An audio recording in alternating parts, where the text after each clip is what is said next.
Hola, ¿qué tal? Bienvenido a su programa Creciendo en la Palabra. Estamos avanzando ya en esta lección. Hoy estudiaremos la lección número 8 que se titula Ministrar como Jesús. Una lección muy importante, muy práctica para nuestra vida espiritual.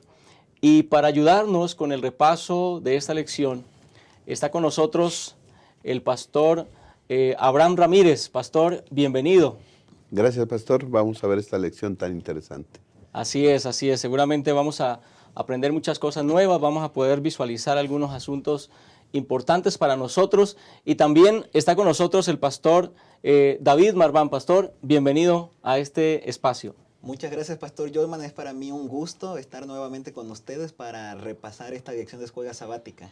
Ahora sí que hemos estado repasando muy bien, analizando los asuntos y hemos tomado los tres elementos más importantes de la lección, son los que nos van a guiar en este repaso.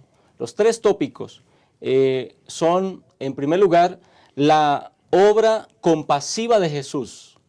En segundo lugar, la obra sanadora de Jesús. Y en tercer lugar, el mayor interés de Jesús. Esos tres tópicos encierran el centro de la lección de esta semana.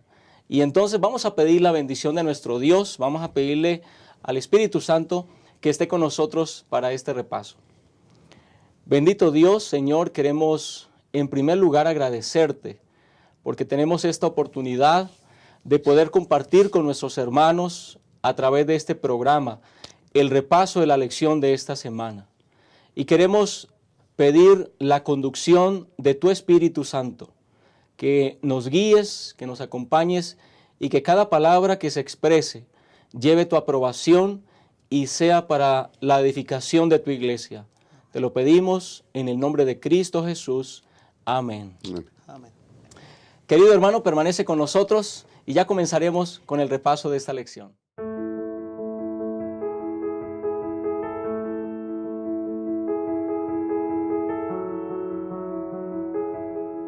Gracias por estar nuevamente con nosotros. Vamos a comenzar con el primer tópico de la lección de esta semana que se titula Ministrar como Jesús. El primer tópico lo hemos titulado La obra compasiva de Jesús. Y es que, por supuesto que Jesús se caracterizó por tener una obra o desarrollar una obra que no pensaba en sí mismo, sino que la obra de Jesús siempre fue pensada en los demás, en las demás personas. Jesús tenía la capacidad de ver las necesidades de quienes le rodeaban y su ministerio se desarrolló en solucionar, en solventar esas necesidades. Y entonces vamos a comenzar con la primera pregunta que se la voy a hacer al pastor Abraham. Con base en esos pensamientos de Jesús, ¿con qué comparó Jesús a sus seguidores? Sí, pastor, gracias. Vamos a ver en esta lección cómo Jesús ministraba a la gente, ¿no? Ya has dicho algo bien importante, que el Señor Jesús siempre se dedicó, su vida estaba dedicada al servicio de los demás, ¿no? Una vida desinteresada totalmente, una vida que se llenaba pero supliendo las necesidades de los demás, ¿sí? Y la actitud de Jesús, así se llama la parte del domingo, era una actitud de aceptación. Él nunca rechazó absolutamente a nadie, ¿no?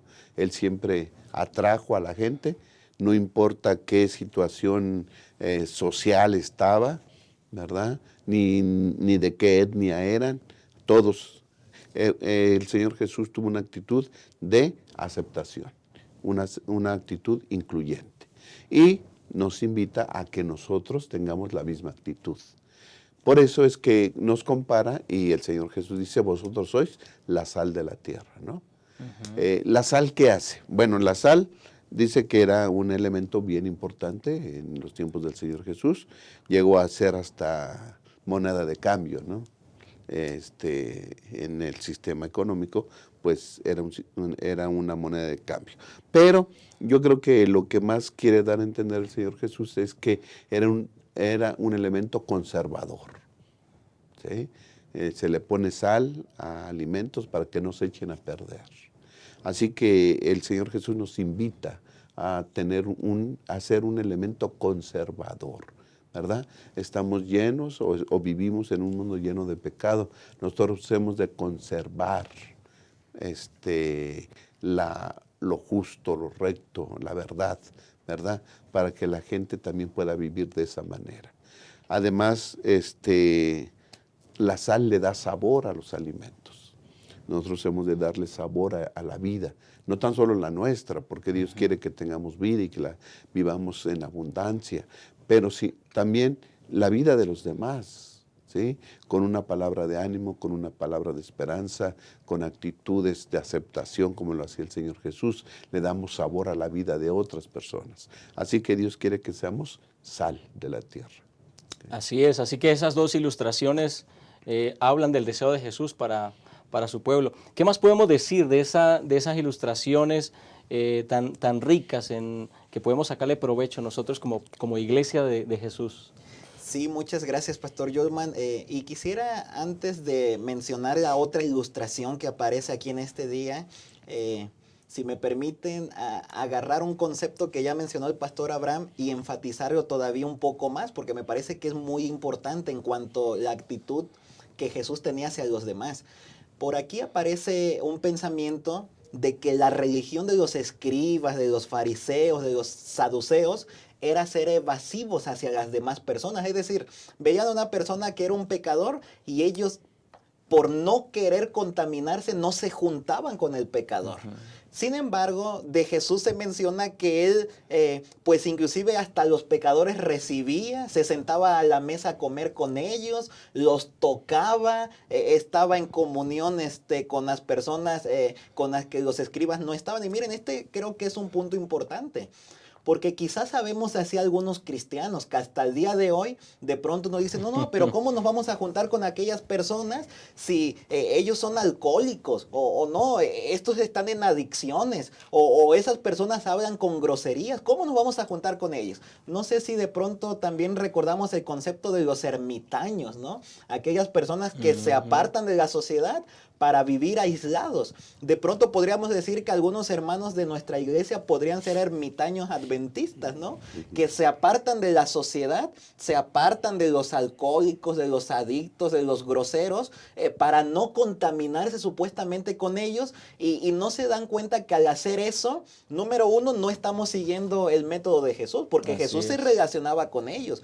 Número dos, pues nos estamos perdiendo la oportunidad de influenciar sus vidas. Y número tres, pues ya directamente con eso evitamos o nosotros mismos ocasionamos que ellos no puedan acceder al conocimiento de la salvación. Así que nosotros, por lo tanto, como dice la otra ilustración, deberíamos ser la luz del mundo en este sentido. Por aquí hay un pensamiento que menciona que la luz no evita la oscuridad, al contrario, brilla en la oscuridad. La luz está específicamente con el propósito de que donde hay oscuridad pueda iluminar, pueda brillar. Es por eso que aquí el pensamiento bíblico es: no vamos a prender una lámpara y la vamos a poner debajo de la cama, sino que la vamos a poner en un lugar donde puede iluminar a los demás. Y el cristiano, nosotros como adventistas del séptimo día, deberíamos ser así. Una luz en la oscuridad que nos rodea, en la oscuridad de la sociedad. Nosotros deberíamos iluminar a los demás con lo que nosotros conocemos, sabiendo que nos está haciendo efecto a nosotros, poderlo también compartir con los demás. Esas dos ilustraciones son magníficas, ¿no? La luz que penetra en las Así tinieblas, ¿no? Y hablando de la sal, pastor, alguien dice que si la sal se queda en el salero, No sirve pues de nada. no sirve de nada, ¿no? Entonces eso quiere decir que nos debemos de mezclar con la gente para darle sabor a las vidas de esas personas. Es un desafío entonces para nosotros como iglesia, es un desafío, en primer lugar, que Jesús nos dejó el ejemplo, pero también pone estas ilustraciones para desafiar a su iglesia, que podamos ir a las personas, que seamos luz y que le demos sabor a la vida de las personas. Lucas 4:22 refleja también lo que la gente veía en Jesús. Dice, todos daban buen testimonio de él y estaban maravillados de las palabras de gracia que salían de su boca y decían, ¿no es este el hijo de José? Es decir, que la vida de Jesús impresionaba a la gente. Era diferente de los religiosos de su época. Entonces, bueno, tenemos que preguntarnos, tenemos que ver ¿Cómo era que trataba Jesús a la gente para que las personas dijeran esto de Jesús, Pastor Abraham? Sí, ¿cómo trataba Jesús a la gente, pastor? Ya vimos que era una actitud de aceptación. Incluía absolutamente a todos, no desechaba a nadie. Pero algo bien importante que el Señor Jesús usaba en la relación con los demás eran palabras amables, ¿no? Dice lo que se leyó, Lucas 4:22, que sus palabras eran llenas de gracia, ¿no? Ningún insulto salía de la boca del Señor Jesús. Ninguna palabra ofensiva salía de la boca del Señor Jesús, ¿no? Y aquí se nos presentan dos ejemplos de este soldado, ¿verdad? Que tenía a su siervo enfermo, y entonces el Señor dijo de él: ni siquiera en Israel he hallado una fe como esta. Exacto. ¿No? Entonces, aunque él no las escuchó directamente, ¿verdad? Pero yo creo que él se sintió especial cuando el Señor Jesús le dijo que su fe era real y era una fe especial. Y al escriba que contestó correctamente acerca del gran mandamiento, ¿verdad? Del mandamiento más grande, el Señor Jesús le dijo: no estás lejos del reino de Dios. Ay, entonces, qué satisfacción escuchar esas palabras tan amables, tan significativas, elogios, ¿verdad? Entonces, son cumplidos que se hacen y son elogios que se hacen. Ahora, el Señor Jesús no engañaba a las personas tampoco, no adulaba, elogiaba. Exactamente. ¿Sí? Porque puede ser que, bueno, a este hombre dice: Señor, tú tienes autoridad. Mira, yo tengo autoridad. Le digo a este soldado, va y viene. Si tú dices que esta enfermedad salga, va a salir, porque yo creo que tú tienes autoridad. Entonces el Señor Jesús fue el que dijo, ¿verdad? Le dijo: ni aún en Israel he hallado tanta fe. ¿Ok? Así que entonces la fe del soldado, del centurión, existía, Claro, era sí. real. Y por eso el Señor lo elogió. Un reconocimiento. Un reconocimiento a eso. Y la otra persona, el escriba, había contestado correctamente. Y le dice: no estás lejos del reino de Dios. ¿Sí? Fue un elogio, un cumplido, porque había sido verdadera la situación. No era una adulación que, pues aunque no, Hipócrita. yo le digo cosas, entonces es una declaración hipócrita, ¿sí? Para ganar aceptación o no sé. Y nos invita el Señor Jesús a que seamos igual que Él, que podamos ver lo mejor de los demás, que podamos dar cumplidos, ¿por qué no? Que podamos elogiar cosas que son verdaderas, ¿verdad? Como estos dos ejemplos que hemos visto. Así que esa manera de tratar a las personas abre puertas. Así es. Esa manera de tratar a las personas hacen que de pronto, si estaban en guardia, bajen la guardia y están más susceptibles a escuchar un mensaje. ¿Qué más podemos decir de esa manera como Jesús trataba a la gente? Sí, muchas gracias, pastor. Quisiera agregar también, qué interesante que, como dice allí la lección, Jesús trataba de extraer lo mejor de las personas. Y desde aquí podemos ver que Jesús trataba de buscar lo positivo aún en lo negativo. Porque el primero era un soldado romano. Los romanos están oprimiendo, ¿no?, a la nación del pueblo de Dios allí. Y alguno pudiera decir: oye, ¿y por qué Jesús está ayudando a ese? No, nos tiene que ayudar a nosotros. ¿Por qué está dando buenas palabras a esta persona? Debería hablar buenas palabras de nosotros, ¿no? Lo mismo sucede en el otro incidente. La otra persona también era una persona que lo estaba retando. Estaban tratando de entrampar a Jesús. Y a pesar de que Jesús sabía eso, aún a él le dice: no estás lejos del reino de Dios. Me maravilla esa actitud de Jesús. Porque aun cuando lo querían entrampar, aun cuando estaban pensando en este segundo caso hacerle daño, aún así busca algo positivo y da un elogio, como ya mencionaba el pastor Abraham. Evidentemente estas palabras desarmaban a las personas. Y podemos encontrar otros ejemplos en la escritura más, ¿no? Por ahí está Natanael, ¿no? Que de pronto pensaba: ¿a poco de Jerusalén va a salir algo bueno? Y cuando Jesús llegaba y le decía unas cuantas palabras, ¡wow!, ya lo reconocía como el Mesías, ¿no? Me maravilla porque inclusive aquí aparece un texto extraordinario. Isaías 42:3, ¿no? Menciona que Jesús Era tan compasivo que inclusive tenía cuidado de no herir innecesariamente a alguien que acababa de llegar a la fe, ni apagar aún las brasas más pequeñas. Como dice Isaías, no quebrará la caña cascada, ni apagará el pábilo que humeare. Qué interesante que Jesús tenía tanto cuidado de las personas que cuidaba sus palabras, pues. Y esa misma actitud que Jesús tenía es la que nos invita a que nosotros tengamos. Colosenses capítulo 4, versículos 5 y 6 dice, Colosenses 4, 5 y 6, andad sabiamente para con los de afuera, redimiendo el tiempo. Sea vuestra palabra siempre con gracia, sazonada con sal, para que sepáis cómo debéis responder a cada uno. Miren qué interesante que la misma actitud y el método de Jesús nos invita a que nosotros también lo llevemos a cabo. Así como Jesús hablaba palabras con gracia, de bondad a otras personas, espera que nosotros actuemos de la misma manera, porque sabe que este es uno de los puntos efectivos para predicar el evangelio. De pronto algunos dicen, no, es que a la gente hay que decirle la verdad como es, y si lo toman bien, si no ya les dimos el mensaje. Quizás en algún momento, no sé si los que estamos dirigiendo nos hemos equivocado o los que escuchan han entendido un poco mal. Sí, nuestra tarea es llevar el mensaje, no convertir a la gente, pero también nuestra tarea es llevar el mensaje de la mejor forma posible. Porque si nosotros no decimos las palabras con tacto, con gracia, con mansedumbre, pues no hacemos un efecto tal como deberíamos de hacerlo. No únicamente es decirles la verdad y ya, sino hay que saber cómo decir las cosas. Y eso es lo que hacía Jesús. Jesús sabía cómo decir las cosas, en qué momento decirlas y hasta por qué decirlas, ¿no? O no decirlas. Recordemos, la semana pasada veíamos las tres, ¿no? ¿Qué decir? ¿Cómo decirlo? Y cuándo decirlo. ¿Cuándo? Creo que debemos cuidar esas tres cosas y, bueno, que hay que pedir al Señor sabiduría para que cuando hablemos, pues hablemos palabras semejantes a las del Señor Jesús, ¿no? Exactamente. En este tópico, la obra compasiva de Jesús se nos invita a imitar a Jesús en el trato con la gente, en las palabras que expresamos, en la manera como tocamos los corazones de la gente.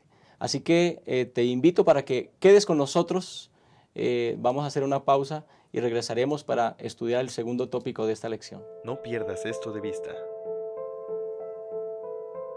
Cuando se acerque el fin, llegarán momentos difíciles. Los que vivan entonces se volverán egoístas, avaros, fanfarrones, soberbios, calumniadores, rebeldes a sus padres, desagradecidos, sacrílegos, y querrán aparentar una vida piadosa cuya autenticidad quedará desmentida por su conducta. Apártate de esa clase de gente. Pero el Señor dice, rescataré a los que me aman, protegeré a los que confían en mi nombre, los recompensaré con una larga vida y les daré mi salvación. Maranata, el Señor viene.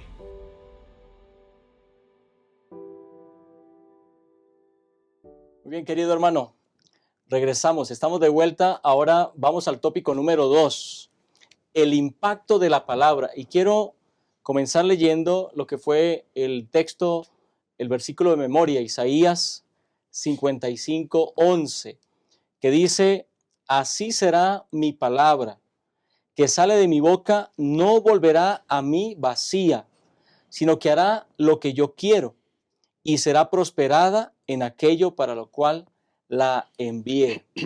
Así que ya vimos los símbolos para entender un poco mejor la implicación de la palabra de Dios. Ahora vamos a ver el impacto que tiene la palabra de Dios en la vida de las personas. Y quiero comenzar con la siguiente pregunta, Pastor Abraham. ¿Qué relación tiene el poder creador de Dios con la palabra? Ok, pastor. Primero ya hemos visto, y ya hemos dicho que la palabra de Dios es poderosa. Hebreos dice que la palabra de Dios es viva y es eficaz. Es decir, sirve sí cumple su cometido. Exacto. Es viva y es Ujú. eficaz. ¿Ok? Y aquí en la parte del lunes se nos presenta algunos versículos hablando acerca de la creación. ¿Qué utilizó Dios para crear? Y dice Génesis, y ponemos esgrimimos nuestra maestría en Génesis, ¿verdad? Que cada día de la creación dijo Dios. Es decir, la palabra tiene poder, porque lo único que necesitó Dios para crear fue su palabra. Así es. ¿Sí? Por eso es que en Salmos 33, en el versículo 6 y luego el versículo 9 dice, con su palabra el Señor hizo los cielos. Creo que con eso nos quedamos, con esa expresión. Con su palabra Dios hizo los cielos. Y en el versículo 9 dice, el Señor habló y todo fue creado. El Señor ordenó y todo apareció. Qué poder de la palabra, qué poder tiene Dios con su palabra, ¿no? Sea la luz, fue la luz. Y dijo Dios, ¿verdad? Crea la tierra, seres vivientes, y se hizo. Así que Dios creó este mundo con sola palabra. Y la palabra en hebreo que se utiliza para eso, para decir que Dios creó, es bara, ¿no? Y dice que es exclusiva de Dios. Esa palabra es exclusiva para Dios. Cuando Dios es el sujeto, entonces bara. ¿Por qué? Porque ningún ser humano puede bara. Ujú. Ninguno puede crear. ¿Por qué? Porque el hombre cuando hace algo, utiliza algo que ya existe. ¿Sí? Si hacen un mueble de madera, bueno, ya existe el árbol para que venga la madera y hacerla, ¿no? Se usa otras palabras, en hebreo es asa o yatzar, cuando se refiere al hombre que hace algo. Pero cuando Dios hace, cuando Dios crea, se usa la palabra bara. ¿Por Ujú. qué? Porque Dios no utilizó materia preexistente para crear. Él lo único que necesitó fue hablar, porque la palabra hablada de Dios logra lo que declara. O sea, la luz expresa a Dios y se hace la luz. Ese es el poder de Dios. Y el poder creador que tiene su palabra hablada, también la tiene la palabra escrita. Y ahorita nos va a explicar el pastor cómo es que lo que Dios creó también puede recrear y poder hacer en el corazón de las personas. Ujú. Efectivamente, pastor, a mí me llama mucho la atención una cita que aparece en este día del libro de Educación, página 126. De hecho, esta cita ya había aparecido en otra dirección anteriormente. Dice, en la palabra de Dios está la energía creadora que llamó los mundos a la existencia. Esta palabra imparte poder, engendra vida. Cada orden es una promesa aceptada por la voluntad, recibida en el alma. Trae consigo la vida del ser infinito, transforma la naturaleza y vuelve a crear el alma a la imagen de Dios. Ya que estaba tocando ahorita la palabra vara de crear, que como ya mencionó usted, únicamente Dios es el que puede crear de la nada. Qué interesante que en Salmos 51:10 aparece esta misma palabra, pero ya ahora siendo el objeto, no los cielos y la tierra como en Génesis 1:1, sino el mismo ser humano.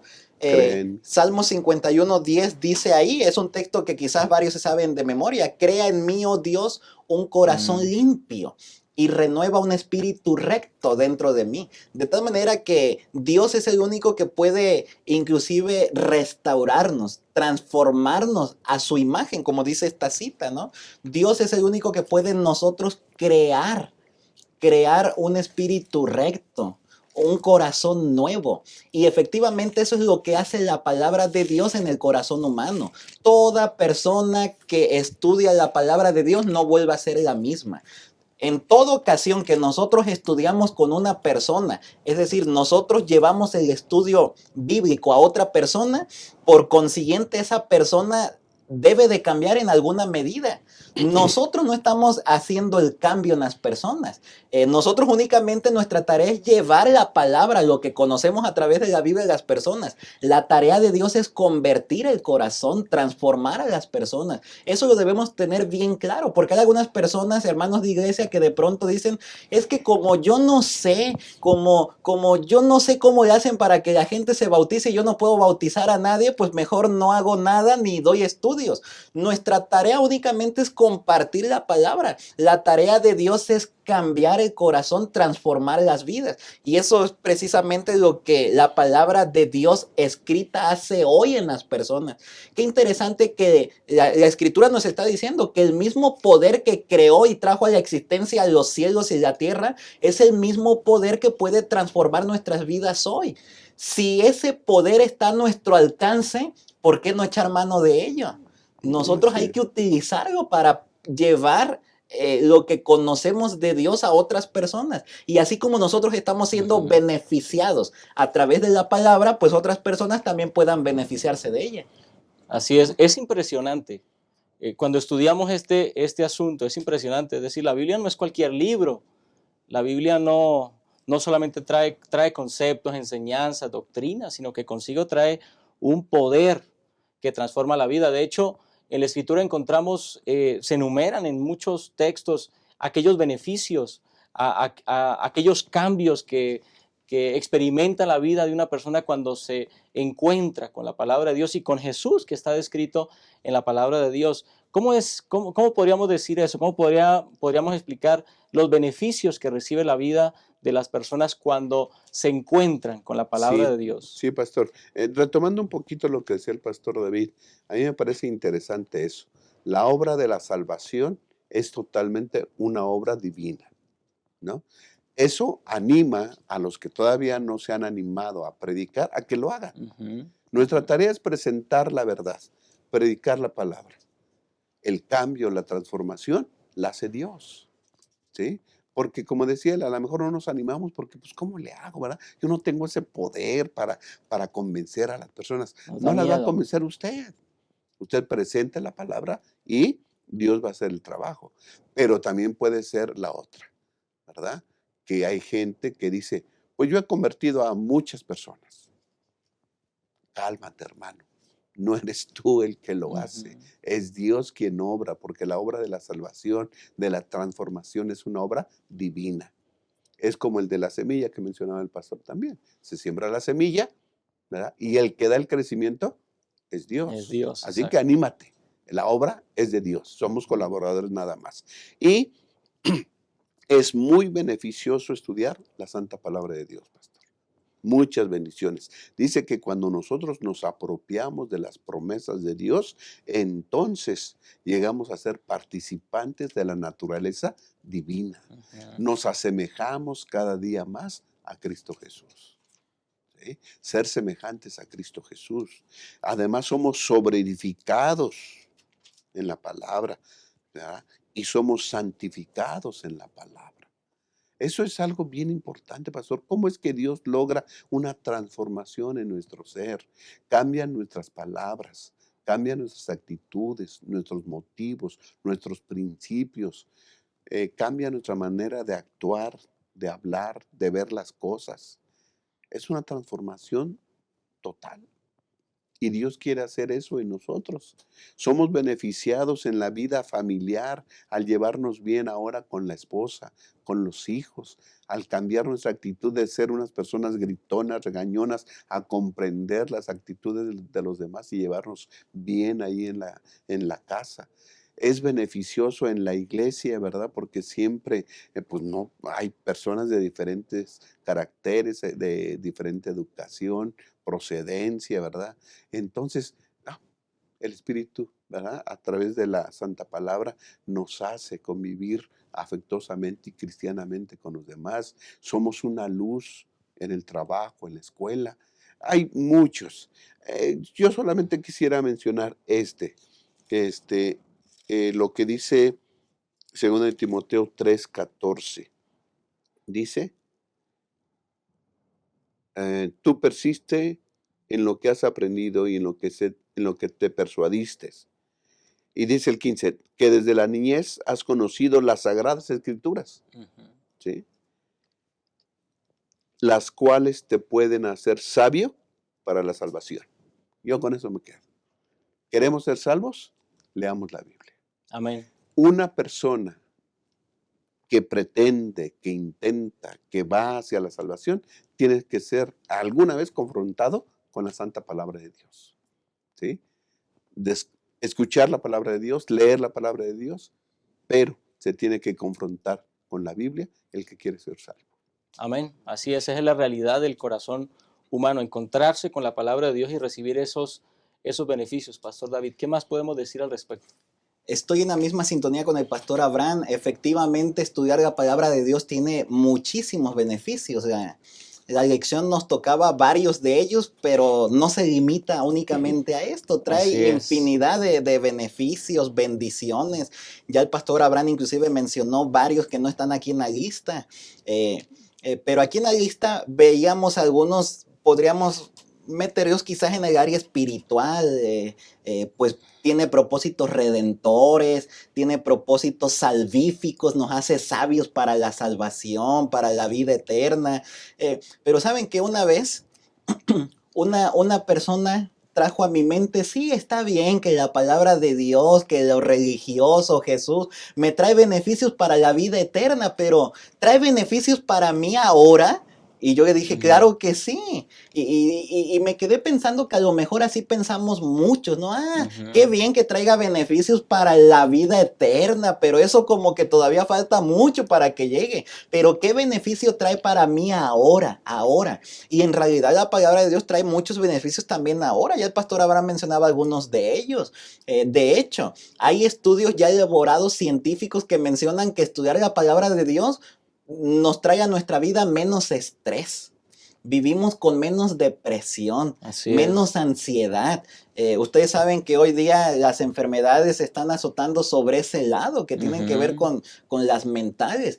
Hoy mismo se necesita mucho paz en medio de la incertidumbre que estamos viviendo. La palabra de Dios en realidad ahora trae paz a los corazones, trae un bálsamo sanador. Había una parte por aquí en la lección que nos invitaba a meditar, ¿no? Cuando hemos estado nosotros en situaciones difíciles, ¿de qué manera nos ha ayudado la palabra a nosotros? Y yo me ponía a recordar, sí, yo he estado en problemas, en enfermedades, en problemas muy serios y la palabra de Dios en realidad es una aliciente a nuestra vida.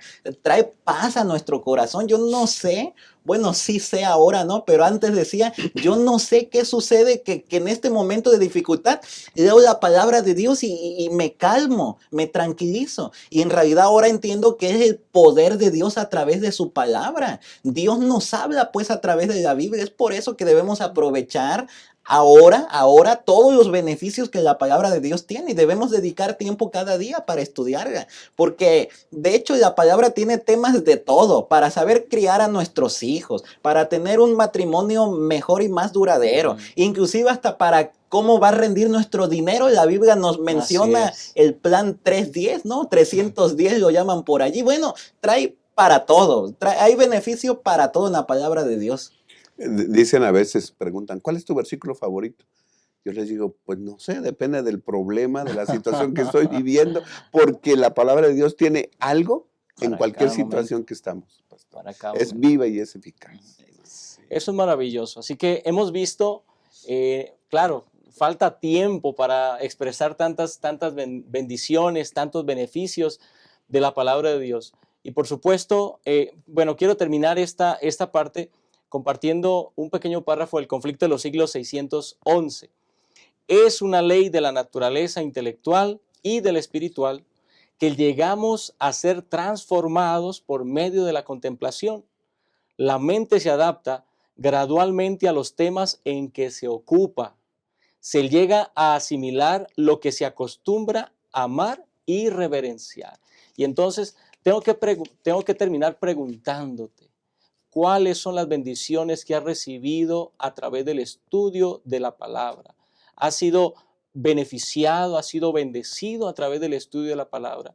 Cuanto más contacto tengas con la palabra de Dios, cuanto más tiempo pases frente a la palabra de Dios, entonces esa palabra te va a transformar Y por supuesto, vamos a llegar a ser semejantes a Cristo Jesús, quien es el protagonista desde Génesis hasta el Apocalipsis de la palabra de Dios. Permanece con nosotros. Ya en el siguiente tópico terminaremos la lección de esta semana.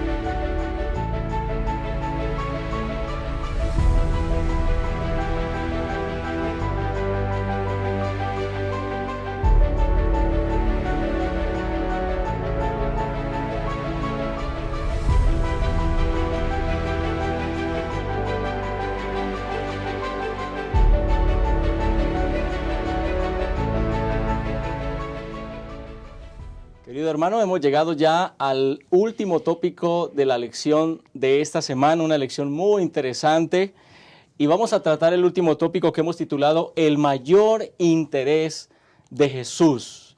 Y ahora vamos a hablar de algo más, hemos hablado de asuntos prácticos, pero ya a manera de conclusión, ya cerrando la lección de esta semana, Pastor Abraham, ¿qué espera ver entonces Jesús en la iglesia del tiempo del fin?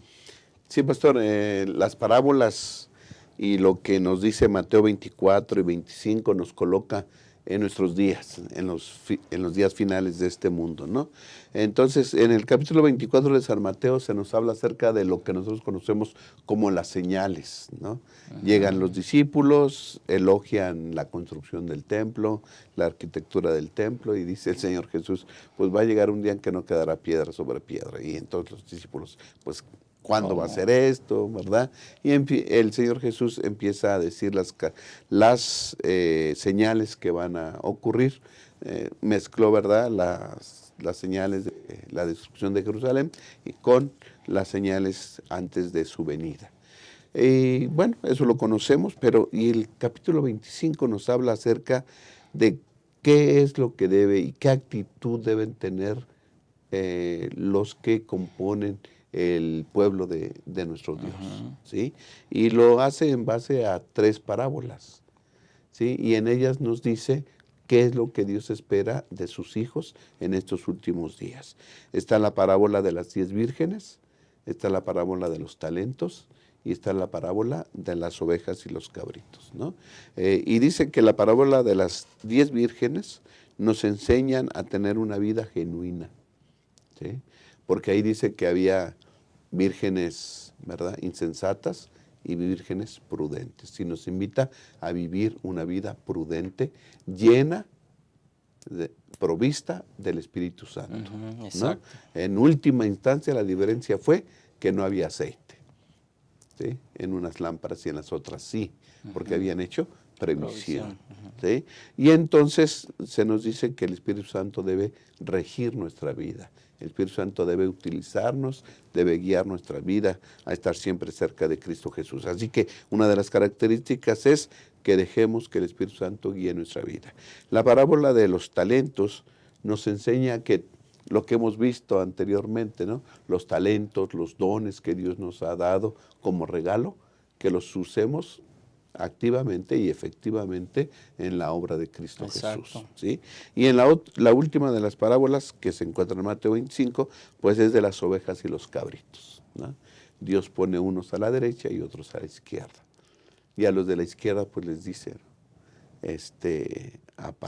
apartaos de mí, malditos, al fuego eterno, preparado para el diablo y sus ángeles, ¿no? Y a los de la derecha les dice, venid benditos de mi Padre. Y los dos hacen las preguntas. ¿Y cuándo te vimos hambriento, sediento? ¿Cuándo te vimos en la cárcel, enfermo? ¿Cuándo te vimos? ¿Verdad? Y entonces él dice, por cuanto lo hiciste a uno de estos mis hermanos pequeñitos, a mí lo hicisteis, ¿verdad? ¿Qué es lo que Dios requiere? ¿Qué es lo que le importa a Jesús? Que sus seguidores vivan una vida llena del Espíritu Santo.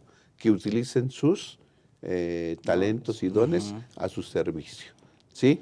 Y que sean unas personas no egoístas, que como Él puedan vivir vidas centradas en satisfacer las necesidades de los demás.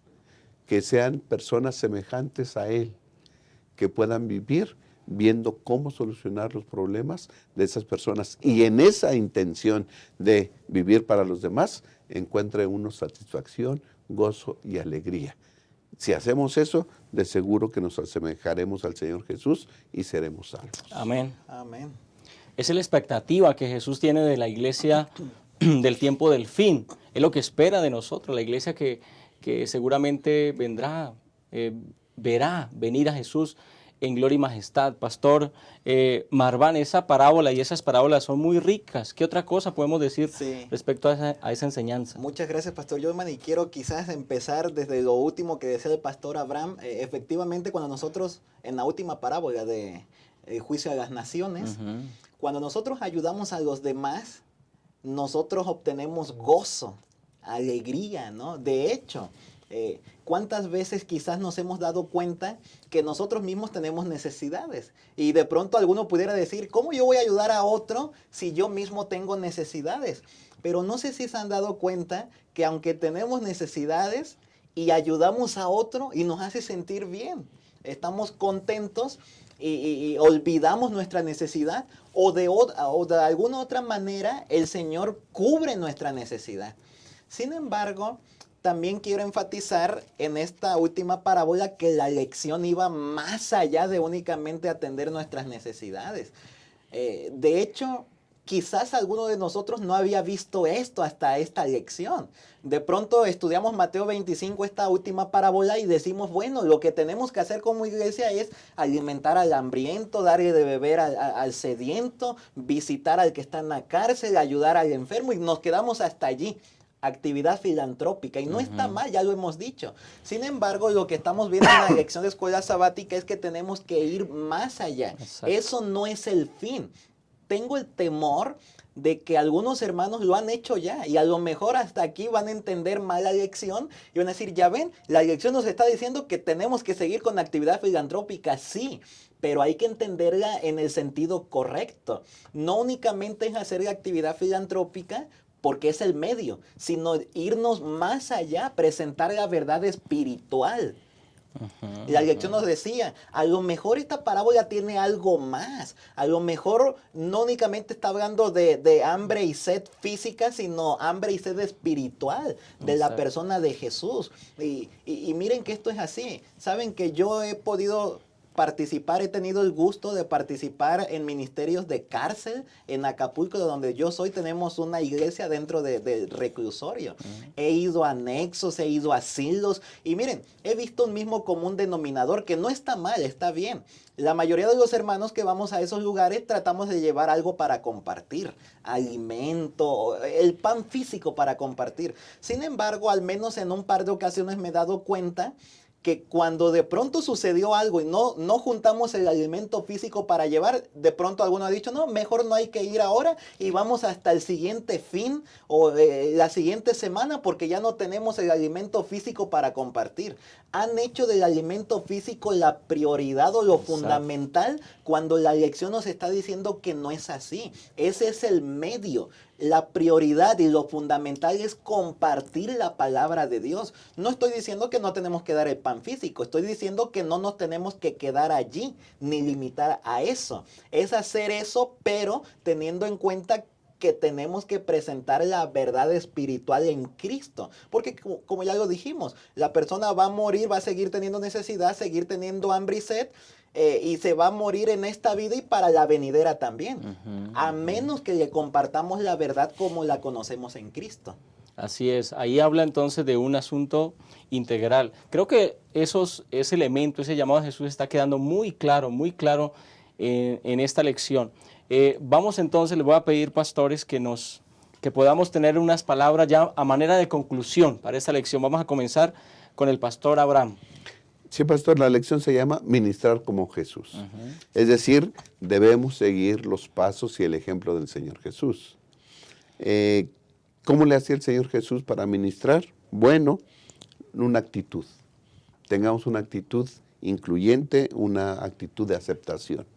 Nunca rechacemos absolutamente a nadie, ¿sí? como el Señor Jesús aceptaba a todos, pues vamos a pedirle al Señor Jesús que nos ayude a aceptar, porque nosotros tenemos prejuicios y tenemos otras cosas, que Dios los quite de nuestro ser para que podamos nosotros aceptar a los demás.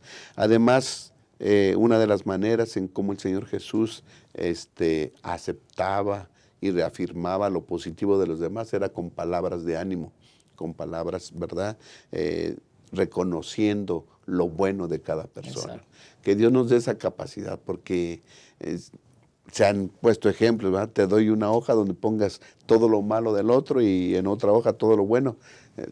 La de las características buenas queda cortita y la otra, pues deme otra hoja, ¿no?, para ponerle lo demás. Estamos acostumbrados a ver lo malo de los demás, ¿no? Que Dios nos dé la capacidad de ver lo bueno de los demás para poderlos ministrar de esa manera. Y el asunto del sanar, de la obra filantrópica, de llevar comida, de llevar ropa, que no nos quedemos ahí. Esas personas sí necesitan comer, sí necesitan ropa y otras cosas, pero necesitan algo más. Necesitan al Señor Jesús, necesitan reconciliarse con Dios. Y debiera ser nuestro propósito y debiera ser lo que nos motive esa necesidad, suplir esa necesidad. Porque como se dijo, cuando suplimos esa necesidad, se suplen todas las demás. Así es. Que Dios nos bendiga para tener esa visión y ver las cosas como Jesús las veía. Amén, amén. Gracias, pastor. Pastor David.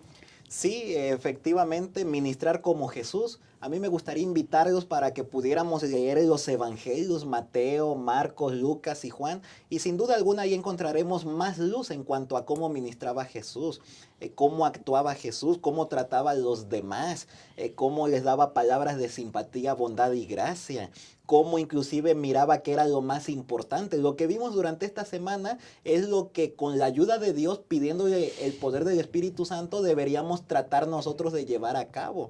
Así que ojalá que nosotros seamos aquellos que no nos quedemos a medias. Bueno, hay algunos que quizás ni a medias se quedan, ¿no? Pero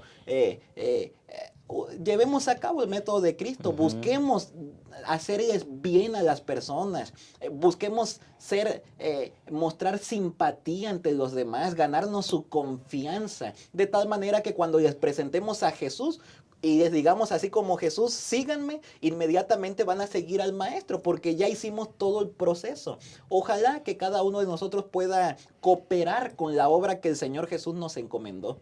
Gracias, gracias, Pastor David. Quiero, para ir terminando esta lección tan importante, tan práctica, compartir un parrafito que está en el comentario de la lección, que dice así: no hay nada más importante para Jesús que salvar a las personas perdidas. Jesús no sanaba a las personas para que simplemente pudieran regresar a su vida de pecado más saludables. Aliviaba el sufrimiento físico para revelar el amor del Padre y proporcionar evidencia tangible en su capacidad para sanar corazones. Todos los milagros físicos de Jesús sirvieron para ilustrar su poder divino para liberar de la esclavitud del pecado. Cada acción que realice la iglesia debe conducir a las almas a los pies de Cristo Jesús. La obra filantrópica de la iglesia es el camino para llevar a las personas hacia Cristo Jesús. Que tú y yo podamos aprovechar cada ocasión y cada oportunidad, que tu iglesia y mi iglesia podamos aprovechar cada oportunidad para llegar a las personas, pero no quedarnos ahí, sino traerlas a los pies de Cristo Jesús. Pastores, muchas gracias por estar acompañándonos en el repaso de esta lección. Y mis hermanos, que Dios les colme de bendiciones. Gracias por estar con nosotros. Te recuerdo y te invito a compartir este material con otras personas en tus redes sociales, como lo acostumbras a hacer. Y te esperamos la próxima semana para que sigas con nosotros aprendiendo acerca de estas lecciones tan importantes. Dios te bendiga.